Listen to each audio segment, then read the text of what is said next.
Doctor جو ہے نا جی اس کی رائے ہی مستند ہوگی، جو آپ کے پراپر ٹریٹمنٹ کر رہے ہیں، ٹیسٹ وغیرہ کروائیے اپنے. سورہ رحمان کو روزانہ آنکھیں بند کر کے کم از کم 1 مرتبہ سنیے، بغیر ترجمے کے سنیے، حضرت قاری عبدالصمد الباسط صاحب کی آواز میں، اور ساتھ پانی رکھیے، اور پانی جو ہے وہ دم کر کے اس پر پھونک کے آپ وہ پانی پی لیجئے.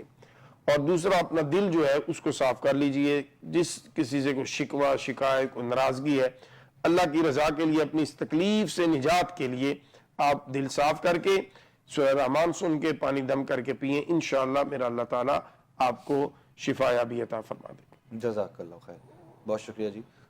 جواب سن لیا جی آپ نے، اور جس طرح آپ نے بتایا اپنے بارے میں، تو یہ ایک بڑا خاص عمل آپ کو بتایا گیا ہے جناب عبداللہ صاحب کی طرف سے. ہو سکے تو آپ اس کو مکمل کیجئے انشاءاللہ، اللہ نے چاہا تو اسی میں. اور یہ جو ابھی وہ سوال آیا تھا نا پہلا، جی جی وہ عقیقے کا والا، وہ ایک انہوں نے کہیں سے سنا ہے، تو ایک نہیں، جو ہمارے ہاں ہے سنن نسائی میں جی جی جی سیاستہ کی کتاب میں 2 مینڈے ذبح کیے ہیں رسول اللہ صلی اللہ علیہ وسلم نے حسنین کریمین رضوان اللہ تعالیٰ علیہ اجمعین کے لیے. تو وہ 2 ہی ہیں. ایک اگر کسی نے کہا ہے یا ان کو سننے میں یا ان کو کہنے میں ہو گیا ہوگا. اچھا، یعنی 2 مینڈے عقیقے کے اعتبار سے بھی مسالک میں فرق جو ہے وہ اس میں نہیں ہو سکتا میرے نہیں خیال، لیکن وہ شاید سننے میں کوئی ہو گیا ہے یا کوئی اس طرح کا. تو وہ وضاحت ضروری تھی کہ 2 مینڈے ہی ہیں رسول اللہ صلی اللہ علیہ وسلم نے 2 کی ہیں ذبح. چلے اللہ کریم خیر فرمائے. اصل میں دیکھیں یہ جو تمام چیزیں ایسی بھی یعنی عقیقے کے حوالے سے بھی اگر ہم بات کریں تو یہ بھی ایک بڑا ایک موضوع ہے، اس پر اکثر بات ہوتی بھی ہے پروگرامز میں مختلف. تو یہ بھی استطاعت پر ہے کہ آپ کو کتنی پروردگار عالم کی طرف سے آپ پر مہربانی ہے. تو یہ اگر بعض اوقات لوگ، چونکہ اس میں ہم نے دیکھا ہے کہ یہ بھی دیکھ رہے ہوتے ہیں کہ چونکہ جب حکم ہے، جب آپ نے شریعت کو ماننا ہے تو پھر پورا مانیں. اگر آپ نے ماننا ہی نہیں ہے تو پھر آپ کا بھی مطلب کچھ بھی کرنے سے اس میں پتہ کیا ہوتا ہے، اس میں یہ ہوتا ہے کہ احادیث میں نا بعض دفعہ دونوں چیزیں آئی ہوتی ہیں. جی جی یعنی ایک مینڈے کا ذکر بھی ہے بالکل ٹھیک ہے، حسنین کریمین کے حوالہ سے وہ بھی ہے، اور 2 کا بھی ہے، لیکن چونکہ ہم 2 والے ہیں تو اس لیے ہم 2 والی روایت کو ہی جو ہے وہ لیتے ہیں.